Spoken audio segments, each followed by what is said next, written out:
حضرت عبداللہ بن مبارک رحمۃ اللہ تعالی علیہ فرماتے ہیں لالچ کے رشتے ہیں دنیا کے، لالچ کے۔ آپ کے انتقال کا وقت آیا تو اماں بڑا رو رہی تھی۔ عبداللہ بن مبارک رحمۃ اللہ علیہ اپنی اماں سے کہنے لگے اماں تو کیوں روتی ہے، تیرے تو اور بھی بیٹے ہیں، تو کو میرے بعد لوارث تو نہیں ہو جائے گی، آخری وقت ہے، نزع کا عالم، اماں تو کیوں روتی ہے، اور بھی بیٹے ہیں؟ تو اماں کہنے لگی بیٹا اور بھی بیٹے ہیں، پر جس طرح کا دھیان تو رکھتا تھا وہ نہیں رکھتے، جس طرح وقت پہ دوائی تو لا کے دیتا تھا وہ نہیں لا کے دیتے، جس طرح تو میرے کھانے پینے کا خیال رکھتا تھا وہ۔ کہنے لگے اچھا اماں اس کا مطلب ہے تو مجھے نہیں رو رہی، تو اپنی ضرورتوں کو رو رہی ہے کہ روٹی کون دے گا، کھانا کون لائے گا، دوائی، میں سمجھا تھا شاید مجھے رو رہی ہے۔ بیوی سے پوچھا تو کیوں رو رہی ہے، تو کہنے لگی تیری وجہ سے میری بادشاہی تھی، تو موجود ہے تو خاندان میں، معاشرے میں میرا ایک وقار ہے، تیرے بعد تو بیوہ کی زندگی ہوگی۔ آپ فرمانے لگے اوہو میں سمجھا تھا شاید مجھے رو رہی ہے، تو اپنے وقار کو رو رہی ہے۔ بیٹوں اور بیٹیوں سے پوچھا تمہاری آنکھوں میں کیوں آنسو چھلکتے ہیں؟ کہنے لگے ابا جس پیار سے باپ شادی کرتا ہے دوسرا کوئی نہیں کر سکتا، اور جس محبت سے باپ لا کے کما کے دیتا ہے دوسرا کوئی نہیں دے سکتا۔ فرمانے لگے اوہو میں سمجھا تھا مجھے رو رہے ہو، تم تو شادیوں کو رو رہے ہو، میرے ساتھ تو تعلق ہی نہیں۔ پھر عبداللہ بن مبارک رونے لگے اور پھوٹ کے روئے۔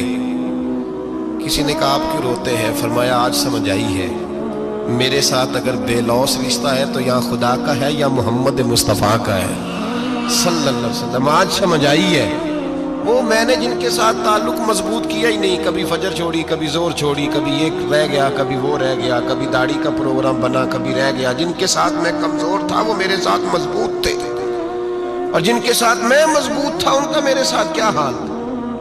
یہ کمزوری ہے رشتوں میں، وفا نہیں۔ ہمیں تو بھائی کام پیارا ہے، چم نہیں۔ بالکل بچے شکایت کرتے ہیں، کہتے ہیں ابا کماؤ پتر سے پیار کرنے لگا ہے، بچے شکوا کرتے ہیں، کہتے ہیں جو آدمی جیب میں زیادہ پیسے ڈالتا ہے ابا جی کا پیارا ہے۔ باپ شکوا کرنے لگے ہیں، کہتے ہیں میں مالدار ہوتا تو میرے بچے بھی فرما بردار ہوتے۔ رشتوں کو روح کا رشتہ بنائیں، وفا کا رشتہ بنائیں، وفا کا۔ کتے کا ذکر قرآن پاک میں آیا ہے، اس لیے آیا ہے کہ اس نے اللہ کے ولیوں سے وفا کی تھی، اسی آیا ہے کہ اس نے اللہ کے ولیوں کے ساتھ وفاداری کی، وفاداری کی تو اللہ نے اس کا ذکر قرآن۔ ایک بادشاہ تھا، بادشاہ جو ہوتے تھے ان کے اپنے اپنے مزاج ہوتے تھے۔ اس بادشاہ نے 4 5 6 کتے رکھے ہوئے تھے، اور کتے بڑے بڑے کتے تھے، اور بڑے وہ خون خار کتے تھے، چیر پھاڑ کھا جاتے تھے، شیر جتنے ان کے قد تھے۔ بادشاہ تھوڑا سا کسی آدمی سے ناراض ہوتا نا تو ایک بہت بڑے پنجرے کے اندر ایک بہت بڑا سلاخوں کا گھر اس نے بنایا ہوا تھا، اس میں کتے ہوتے تھے، اور کتے کو جب باندھ کے رکھا جاتا ہے تو زیادہ زہریلا ہو جاتا ہے، وہ زیادہ اس کے اندر کرواہٹ آتی ہے، زیادہ کاٹتا ہے۔ اس نے قید کیے ہوئے تھے، کتے تو بڑے زہریلے تھے۔ جس آدمی سے بادشاہ تھوڑا سا ناراض ہوتا نا تو وہ کتے کے آگے اس آدمی کو ڈالتا، کتے اس کو چیر پھاڑ کے کھا جاتے۔ یہ سزا تھی، لوگوں کو پتا تھا۔ بادشاہ کے وزیر نے بڑی خدمت کی بادشاہ کی، 35 سال تک نوکری کی، لیکن ہر سورج نے غروب تو ہونا ہی ہوتا ہے نا، ہر چاند نے ڈھلنا بھی ہوتا ہے۔ اب بوڑھا ہونے لگا، وہ جو مضبوط حافظہ تھا وہ کمزور ہونے لگا، ہلکی ہلکی غلطی۔ بادشاہ مزاج کا بادشاہ تھا، پر نہیں سمجھ میں آیا، تو میں نے کہا کہ لوگ کہتے ہیں ہمیں کام پیارا ہے، چم نہیں، تو رشتہ وفا کا تھا ہی نہیں۔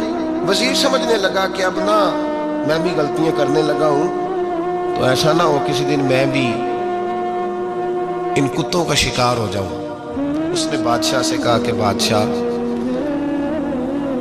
مجھے آہستہ آہستہ معذرت کرنے لگا، قدم ہٹانے لگا کہ مجھے چھٹی دے دی جائے، اب میں بوڑھا ہو گیا ہوں، لیکن اس نے کہا نہیں نہیں، جب تک میری طبیعت نہیں مانتی تم نہیں جا سکتے۔